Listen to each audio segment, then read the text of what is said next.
இப்போது உங்கள் குழந்தைக்கு புதிய அரங்கம் நட்சத்திரா ப்ரீ ஸ்கூலின் டே கேர் சேவையில் 1.5 வயது மற்றும் அதற்கு மேற்பட்ட குழந்தைகளுக்காக காலை 9:30 மணி முதல் மாலை 6 மணி வரை பாதுகாப்பான விளையாட்டு மற்றும் கற்றல் சூழலில் நேரம் செலவிடுங்கள். இது உங்கள் குழந்தைக்கான சிறந்த ஆரம்பம். மாய்ஸ்வது அல்லது 12வது வகுப்பில் தேர்ச்சி பெற முடியலையா? கவலை வேண்டாம். உங்கள் வாழ்க்கையை புதிய திசையில் வழிநடத்த நாக்ஷத்ரா அகாடமி இப்போது தயாராக இருக்கிறது. National institute open schooling board மூலம் டிஸ்டன்ஸ் எஜுகேஷன் வாயிலாக நீங்கள் உங்கள் வருடத்தை மீட்கலாம். அதிகாரப்பூர்வமான தேர்வுகள், குறைந்த அழுத்தம், உங்கள் கல்வி கனவை இன்னும் நெருங்குங்கள். ஃபிலம் அப்ரிசியேஷன் த பிஎஃப்ஜி, ஒரு மெல்லிய கனவின் அழகான பயணம். அறிமுகம். த பிஎஃப்ஜி என்பது ஸ்டீவன் ஸ்பில்பர்க் இயக்கிய ரோல்டு டாலின் புகழ்பெற்ற நாவலை அடிப்படையாகக் கொண்ட ஒரு ஃபேண்டசி அட்வென்ச்சர் திரைப்படம். குழந்தைகளுக்கான திரைப்படம் போலத் தோன்றினாலும் அதன் உள்ளே மனித உணர்வுகளின் ஆழம், தனிமை, நட்பு, கனவுகள், பயம் மற்றும் நம்பிக்கை போன்ற பல அடுக்குகள் நுட்பமாக பின்னப்பட்டுள்ளன. இந்த படம் கதை சொல்வதற்காக மட்டும் உருவாக்கப்படவில்லை. இது கனவுகளை மீண்டும் நம்ப வைத்துக் கொண்டாடும் ஒரு கலைப்படைப்பு. கதைக்களம். லண்டன் நகரின் அனாதை இல்லத்தில் வசிக்கும் 10 வயது சோஃபி ஒரு நாள் இரவில் தனது ஜன்னலில் இருந்து ஒரு ராட்சதனை பார்க்கிறாள். அந்த ராட்சதன் அவளைக் கண்டதும் அவள் இந்த ரகசியத்தை வெளியில் சொல்லக்கூடாது என்பதற்காக அவளை ஜெயண்ட் கண்ட்ரிக்கு கொண்டு செல்கிறான். அவன் மனிதர்களை சாப்பிடும் ராட்சதன் அல்ல. அவன் பிஎஃப்ஜி, பிட் ஃப்ரெண்டலி ஜியண்ட். அவன் கனவுகளை பிடித்து நல்ல குழந்தைகளின் மனதில் ஊதி வைக்கும் ஒரு மென்மையான ஆன்மா. ஆனால் ஜயண்ட் கண்ட்ரியில் மற்ற ராட்சதர்கள் கொடூரர்கள், மனிதர்களை சாப்பிடுவார்கள். சோஃபியை கண்டுபிடித்தால் அவளுடைய உயிருக்கு ஆபத்து. இந்த ஆபத்தில் இருந்து உலகின் குழந்தைகளையும் பிஎஃப்ஜியையும் காப்பாற்ற சோஃபி ஒரு பெரிய திட்டம் வகுக்கிறாள். ராணியிடம் படுக்கை கனவின் மூலம் உண்மையை காட்டுவது. இந்த முயற்சி வெற்றி அடைகிறது. ராணி இராணுவத்துடன் சேர்ந்து கொடூர ராட்சதர்களை பிடிக்கிறார். பிஎஃப்ஜி மற்றும் சாஃபியுடைய நட்பும் கனவுகளின் சக்தியும் உலகை மாற்றுகின்றன. கதை உலகம், மாயமும் மனிதமும். த பிஎஃப்ஜி படத்தின் உலகம் 2 அடுக்குகளால் ஆனது. ஏ. மனிதர்களின் அமைதியான உலகம். லண்டனின் இரவு, மங்கலான தெருவிளக்குகள், எளிமையான அனாதை இல்லம். இது நிஜமான, அடக்கமான ஒரு உலகம். பி. ஜயண்ட் கண்ட்ரி, கற்பனைக்கும் மீறிய உலகம். இருளில் மின்னும் மலைகள், வானத்தில் பறக்கும் கனவுகள், ஒளிரும் பாட்டில்கள், வினோதமான காய்கறிகள். இது முழுக்க சைல்ட்ஹுட் இமேஜினேஷன் மீது கட்டப்பட்ட விஷுவல் வேர்ல்ட். இரு உலகங்களும் மாறுபட்டாலும் அந்த முரண்பாட்டை ஸ்பில்பர்க் அழகாக இணைக்கிறார். முக்கிய கதாபாத்திரங்கள். சோஃபியா தைரியமும் ஆர்வமும் கொண்ட சிறுமி. அவள் பயத்தால் அல்ல, ஆர்வத்தால் உலகை கவனிக்கும் குழந்தை. படம் முழுக்க அவள் ஒரு வழிகாட்டியாக மாறுகிறாள்.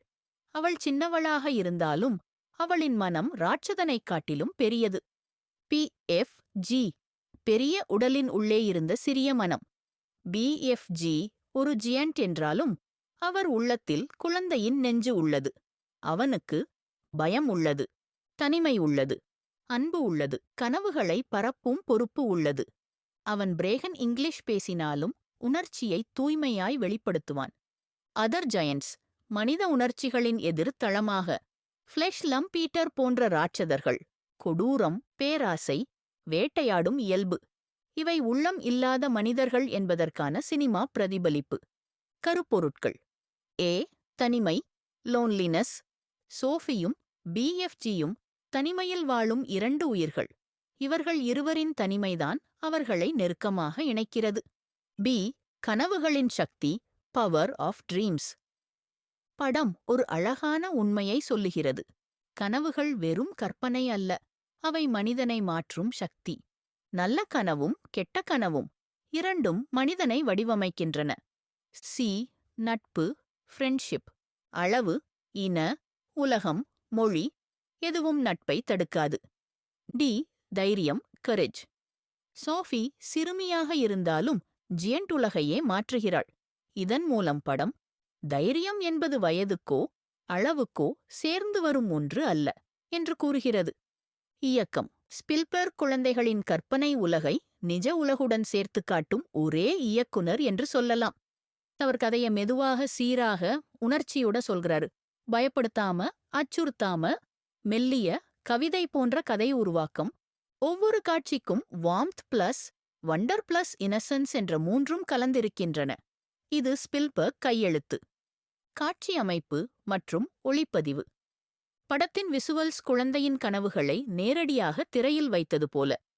ஜியண்ட் கண்ட்ரியின் வண்ணங்கள், கனவுகள் ஒளிரும் காட்சிகள், ராணியின் அரண்மனையின் எலகன்ஸ், இரவின் டீப் ப்ளூ டோன்ஸ், ஒவ்வொன்றிலும் ஒரு கலை ஓவியத்தின் மெருகு இருக்கும். சிஜிஐ மிக நுணுக்கமாக பயன்படுத்தப்பட்டுள்ளது, அதிகப்படுத்தாமல் அழகாக. இசை. ஜான் வில்லியம்ஸின் இசை இந்த படத்தின் ஆவி. கனவு காட்சிகளின் மென்மை. சோஃபி பிஎஃப்ஜி உறவின் இன்னசென்ஸ். ராணியின் கோட்டைக்கான மகஜஸ்டிக் ஃபீல். இசைக்கதையை முன்னேற்றுவதல்ல, அது கதையின் முக்கியமான ஒரு கதாபாத்திரமாக மாறுகிறது. நடிப்பு. Mark Rylance as BFG motion capture மூலம் உருவாக்கப்பட்ட கதாபாத்திரமாக இருந்தாலும் உண்மையான மனித உணர்வுகளை வெளிப்படுத்தியுள்ளார். அவரது கண்கள், முகம், சிறிய movements, all master class. Ruby Barnhill as Sophie. சுவாரஸ்யமான, உயிரோட்டமான, நம்பகமான நடிப்பு. குழந்தையின் நுண்ணிய உணர்வுகளை பதிவு செய்யும் திறன் மிக உயர்ந்தது. குழந்தைகளுக்கான படம் பெரியவர்களுக்கான படமா?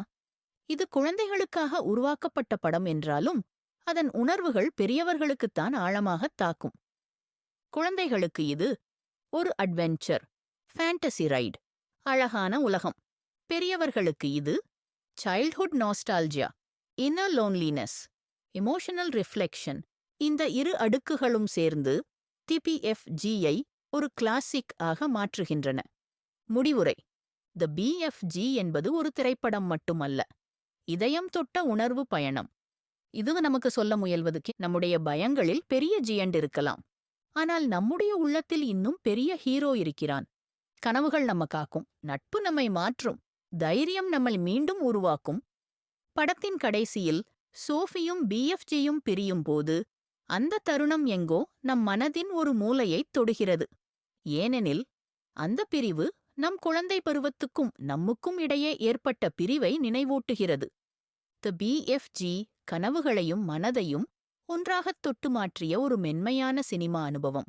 இந்த வீடியோ உங்களுக்கு பயனுள்ளதாக இருந்தால் ஒரு லைக் கொடுங்கள். உங்கள் நண்பர்களுடன் பகிரவும். மிக முக்கியமாக எங்கள் சேனலை சப்ஸ்கிரைப் செய்ய மறக்காதீர்கள்.